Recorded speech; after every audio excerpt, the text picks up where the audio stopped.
ជាបទពិសោធន៍ខ្ញុំប្រើប្រាស់ម៉ូតូច្រើនម៉ូតូខ្លះគឺយើងចង់បានល្បឿនប៉ុន្មានវាអត់មានកម្លាំងស្ទុះដូច Royal Gorilla នេះ Gorilla វាមានកម្លាំងស្ទុះខ្លាំងអញ្ចឹងនៅពេលយើងមានឧបសគ្គឬក៏យើងត្រូវការវ៉ាត្រូវការអីគឺយើងវ៉ាបានលឿនខ្ញុំមានបទពិសោធន៍មួយនោះគឺឡានវ៉ានៅផ្លូវកោងខ្ញុំចូលអាផ្លូវកោងហ្នឹងឡានហ្នឹងវាចូលមកផ្លូវយើងយើងត្រូវកិច្ចចេញហើយពេលហ្នឹងខ្ញុំជិះក្នុងល្បឿនជាង100ហើយផ្លូវកោងយើងជិះល្បឿនជាង100បើសិនជាម៉ូតូធម្មតាក្រៅពី Gorilla ខ្ញុំគិតថាប្រហែលជាអាចដួលព្រោះល្បឿនប៉ុណ្ណឹងហើយផ្លូវកោងហើយគេចូលមកផ្លូវយើងអញ្ចឹងយើងត្រូវកិច្ចនៅកន្លែងហ្នឹងគឺមានអារម្មណ៍ថាប្រព័ន្ធទប់លំនឹងវាល្អហ្មង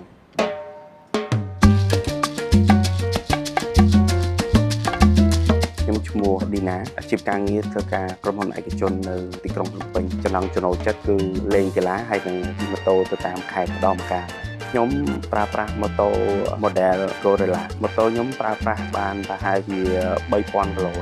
កត្តាដែលជំរុញឲ្យខ្ញុំទិញម៉ូតូហ្នឹងគឺទី1អាម៉ូតូហ្នឹងវាមួយមាត្ររបស់យើងគឺវាសមហេងសមលើកទី1ដែលយើងឃើញគឺយើងមានអារម្មណ៍ថាស្រឡាញ់ម៉ូតូហ្នឹងជាបទពិសោធន៍ខ្ញុំប្រើប្រាស់ម៉ូតូច្រើនដល់ពេលប្រើប្រាស់ម៉ូតូច្រើនម៉ូតូខ្លះគឺយើងចង់បានល្បឿនប៉ុន្មានវាអត់មានកម្លាំងស្ទុះដូច Royal Gorilla នេះ Gorilla វាមានកម្លាំងស្ទុះខ្លាំងអញ្ចឹងនៅពេលយើងមានឧបសគ្គឬក៏យើងត្រូវការវ៉ាត្រូវការអីគឺយើងវ៉ាបានលឿន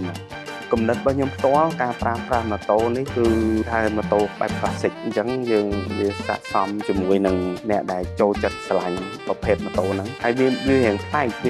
ជាងម៉ូតូផ្សេងទៀតនៅតាមក្រុមហ៊ុនផ្សេងសម្រាប់ការជិះ Gorilla ជិះទៅធ្វើការឬក៏ជិះទៅតាមបណ្ដាខេត្តគឺកម្រិតស៊ីសាំងគឺយើងអាចទទួលយកបានជាមួយនឹងកម្លាំងម៉ាស៊ីនហ្នឹងគឺมันស៊ីខ្លាំងពេកវាស្ថិតក្នុងកម្រិតដែលយើងអាចទទួលយកនៅអ្វីដែលយើងបានប្រើប្រាស់ជាបទពិសោធន៍ដែលខ្ញុំជិះប្រហែលខែនេះ Gorilla គឺ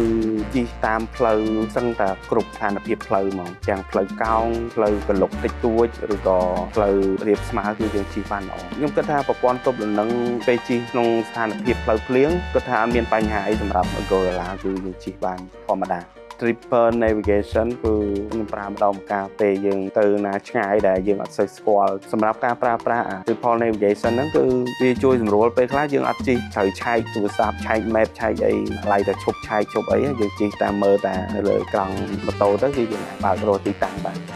ការប្រើប្រាស់ Gorilla នេះរយៈពេលប្រហែលខែនេះខ្ញុំពេលទៅជួបមិត្តភ័ក្តិឬក៏ទៅចាក់សាំងឬក៏ចូលកន្លែងហាងកាហ្វេហាងអីគេតែសួររបៀបប្រើប្រាស់ឬក៏សួរម៉ូតូនេះម៉ាកអីម៉ូតូនេះក្រុមហ៊ុនអីហើយក្រុមហ៊ុននឹងនៅណាបាទហើយជាក្រុមហ៊ុនរបស់ប្រទេសណាមួយអញ្ចឹង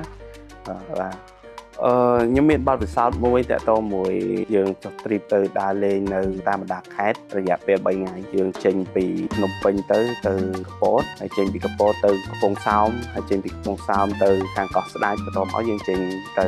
មកខាងភ្នំពេញវិញជាបទពិសោធន៍តាមផ្លូវគឺមានឧបសគ្គច្រើនពេលយើងជិះតាមផ្លូវគឺខ្ញុំមានបទពិសោធន៍មួយនោះគឺឡានវ៉ានៅផ្លូវកោងហើយខ្ញុំចូលអាផ្លូវកោងហ្នឹងបន្ទាប់មកទៀតគឺវាឡានវ៉ាហ្នឹងវាចូលមកផ្លូវយើងយើងត្រូវកិច្ចចេញហើយពេលហ្នឹងខ្ញុំជិះក្នុងល្បឿនជាង100ហើយផ្លូវកោងយើងជិះល្បឿនជាង100បើសិនជាម៉ូតូធម្មតាក្រៅពី Gorilla ខ្ញុំគិតថាប្រហែលជាអាចដួលព្រោះល្បឿនប៉ុណ្ណឹងហើយផ្លូវកោងហើយគេចូលមកផ្លូវយើងអញ្ចឹងយើងត្រូវកិច្ចហើយខ្ញុំគិតថាប្រព័ន្ធទប់លំនឹងវាល្អនៅកន្លែងហ្នឹងគឺមានអារម្មណ៍ថាប្រព័ន្ធទប់លំនឹងវាល្អហ្មងហើយឧបសគ្គមួយទៀតដែលខ្ញុំជិះរយៈពេល3ថ្ងៃហ្នឹងឧបសគ្គមួយទៀតគឺភ្លាមគឺមានគេរត់កាត់មនុស្សរត់កាត់អញ្ចឹងទៅក៏យើងអាចចាប់ប្រាំងបានមានអាប្រាំង ABS វាគឺល្អមែនចាប់ព្រាមគឺវានៅនឹងដូចយើងជន់ឡាននៅនឹងឧបសគ្គមួយទៀតក៏ធ្វើឲ្យខ្ញុំគិតថាការប្រើប្រាស់ Gorilla ហ្នឹងគឺល្អដែរពេលខ្ញុំជិះទៅវាប៉ះជាមួយនឹងឈើរាងវែងដែរប៉ុន្តែប្រពួនជើងរបស់យើងខ្ញុំជិះបុកឲ្យកិនខ្ញុំគិតថាបើសិនម៉ូតូធម្មតាអាចដួលឬក៏អីប៉ុន្តែម៉ូតូនេះអត់ទេវានៅនឹងបានល្អក្នុងស្ថានភាពផ្លូវលំបាកអីការប្រើប្រាស់ Gorilla ហ្នឹងក៏វាជួយទៅលើការធ្វើដំណើររបស់យើងបានល្អដែរជាចុងក្រោយអ្នកដែលចង់ទិញយើងចង់ប្រើប្រាស់ម៉ូតូហ្នឹងកុំខ្លាចការប្រើប្រាស់ជាបទពិសោធន៍ផ្ទាល់ខ្លួននៅពេលដែលយើងអត់ទាន់បានទិញប្រើប្រាស់ឬពីមិត្តភ័ក្តិឬក៏ឮពីបងប្អូនថាការប្រើប្រាស់នៅក្នុងក្រុងឬក៏មានការលំបាកក្នុងការប្រើម៉ូតូប្រភេទម៉ូតូធំប្រើអង្គម្យ៉ាងអីហ្នឹងខ្ញុំគិតថាអត់ទេតើយើងសាកប្រើទៅយើងដឹងថាវាល្អកម្រិតណាហើយវាកម្រិតស៊ីសាំងកម្រិតណាហើយតម្លៃក៏សមរម្យដែរជាមួយនឹង Gorilla តម្លៃវាជាង 4000 ទេខ្ញុំគិតថាតម្លៃធៀបនឹងម៉ូតូហ្នឹង គឺវាសមរម្យសម្រាប់អ្នកប្រើប្រាស់តើតើមួយសេវាកម្មគឺយើងទទួលបាន warranty ដូចជា3ឆ្នាំសម្រាប់ការប្រើប្រាស់អត់គិតគីឡូទេពាក្យ3ម៉ាត់តែខ្ញុំពីចុងក្រោយនេះចង់ផ្ដល់ជូនគឺវាជិះស្រួលលឿនហើយមានលំនឹងបាទអរគុណបាទ